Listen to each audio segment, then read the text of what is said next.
In the spring of 1945, deep in the heart of the United States, the war in Europe was nearing its end, and thousands of enemy soldiers were already being shipped across the Atlantic to American soil. Among these were men of the German Wehrmacht and its allied formations, captured in North Africa, Italy, and France.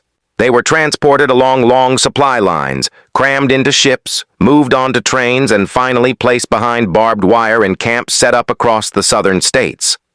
Texas, with its open space, its warm climate, and its existing infrastructure, became home to dozens of prisoner-of-war camps. Many operated under the rules of the Geneva Conventions. Many with an American population nearby largely removed from the front lines. But among the thousands of German male POWs held in Texas, there was a surprising minority. Women.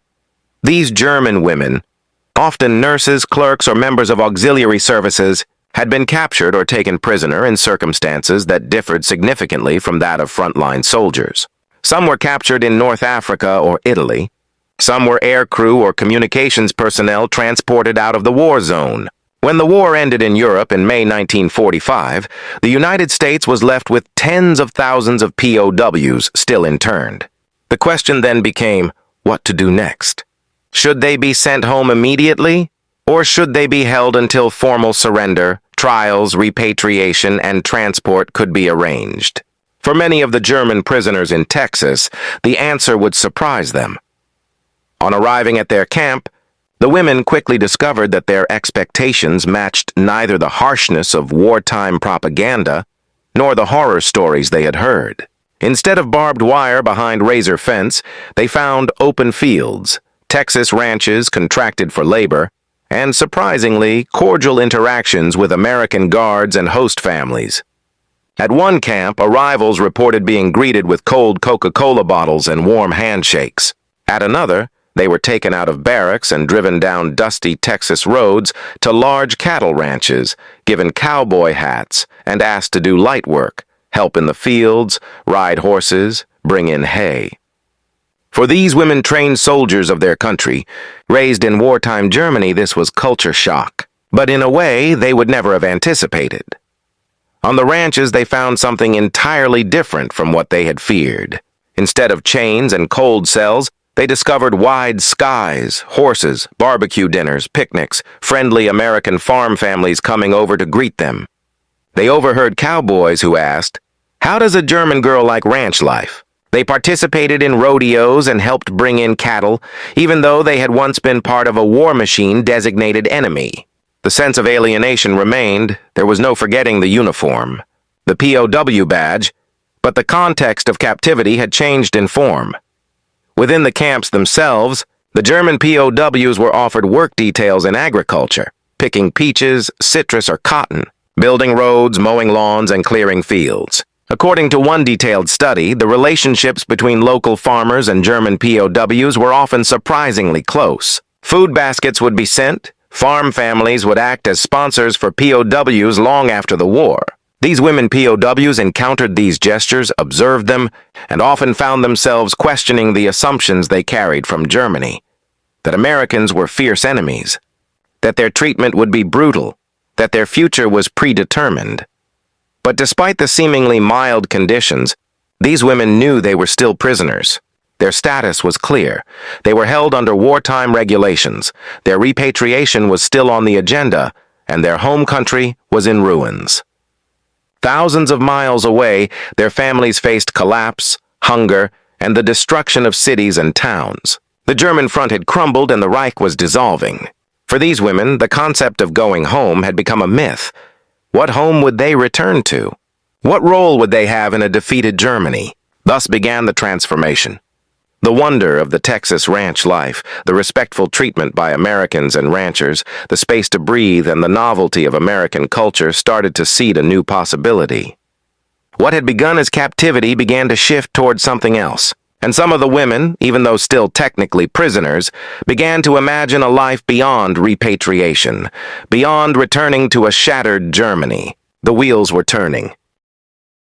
As summer of 1945 rolled into autumn, the war was officially over in Europe, yet the process of repatriation of German prisoners would take months, even years in some cases.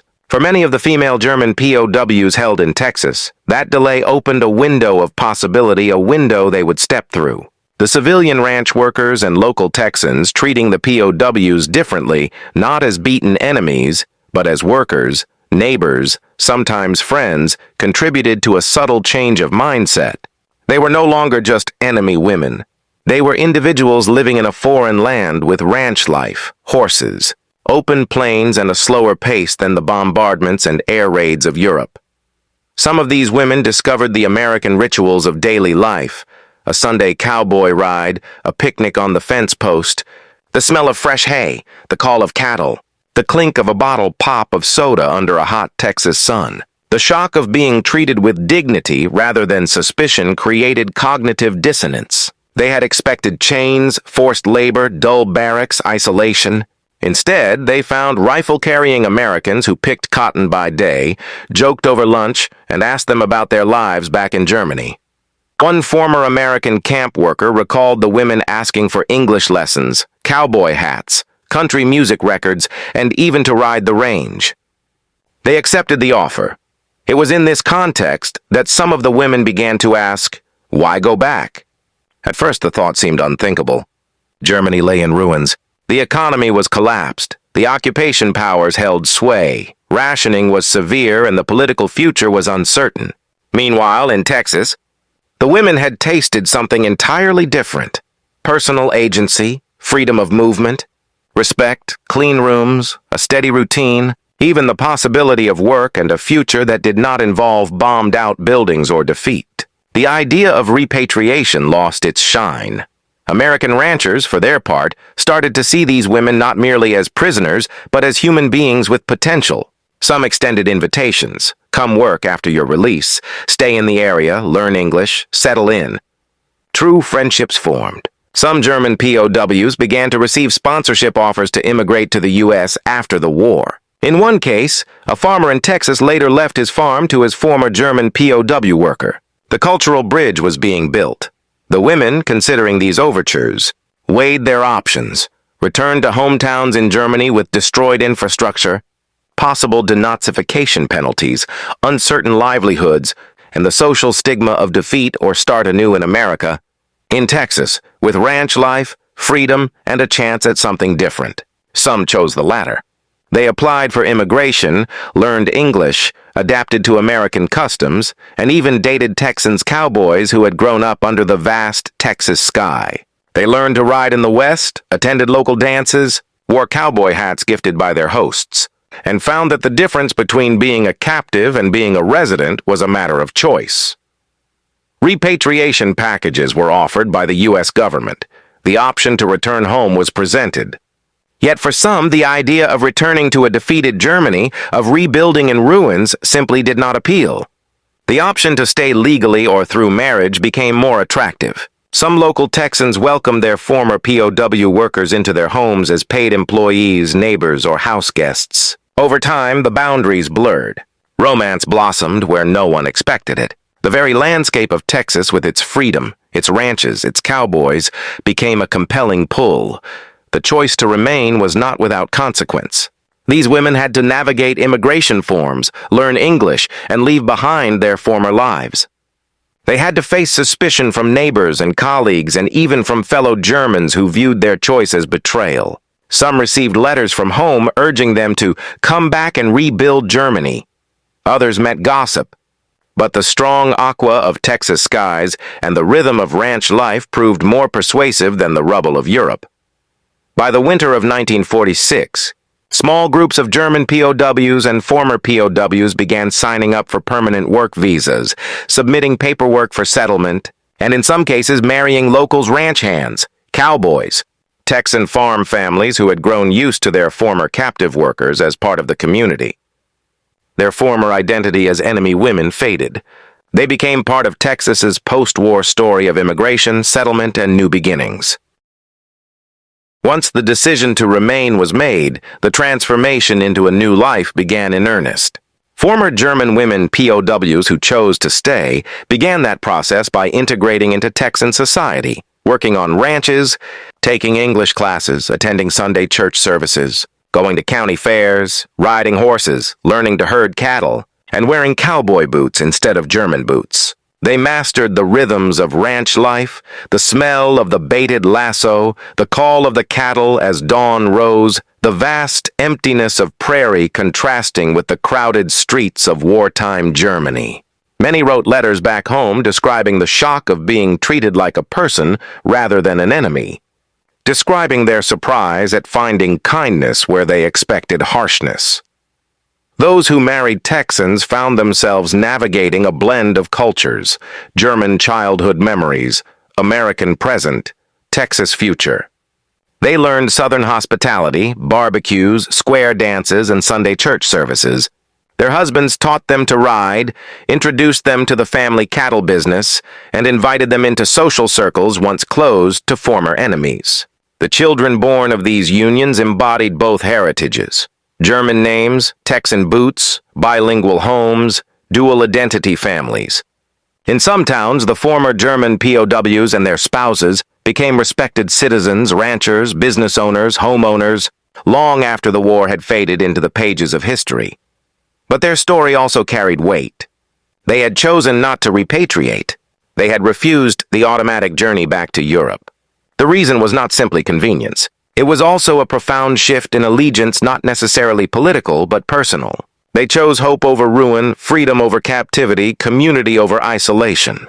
They chose Texas, and in doing so, they contributed to a lesser-known chapter of post-World War II history, the story of reconciliation through everyday life. The U.S. and Germany had been at war, yet on a Texas ranch, under a vast open sky. A German woman once interned as a prisoner married a Texan cowboy, embraced the West, and built a new family. These women became bridges across former battle lines. Their lives challenged the black and white narrative of enemy and ally. They taught their children German lullabies and Texan cowboy songs. They kept the memory of the barbed wire camps, but preferred to remember the smell of hay, the clip-clop of the horse's hooves, the cheerful wave of a neighbor, the warmth of a new home. When historians look back, they note that the German prisoner of war camps in Texas were not only sites of internment, but unexpectedly fertile ground for human connection. The German POWs and guard staff, the farmers who hosted them, and the local communities all participated in a social experiment of cross-cultural contact amid confinement. But the women who stayed went further. They rejected the return home, chose a new country, embraced a new life, and in doing so, transformed captive status into citizenship, enemy identity into neighbor. In the end, these stories remind us of the surprising turns in history when human kindness, open landscapes, and personal choice intersect. The Texas ranch, once a place of forced labor, became for some a place of freedom. A German uniform was swapped for a cowboy hat. A prisoner's future was rewritten in the open West. And the women who made that choice became part of two intertwined histories of post-war reconciliation and of the American West. Their journey, from internment to integration, from war to peace, from Germany to Texas, stands as a testament to the fact that sometimes the greatest changes come not from treaties or declarations, but from human encounters, from the decision to ride into the sunset rather than return to the past.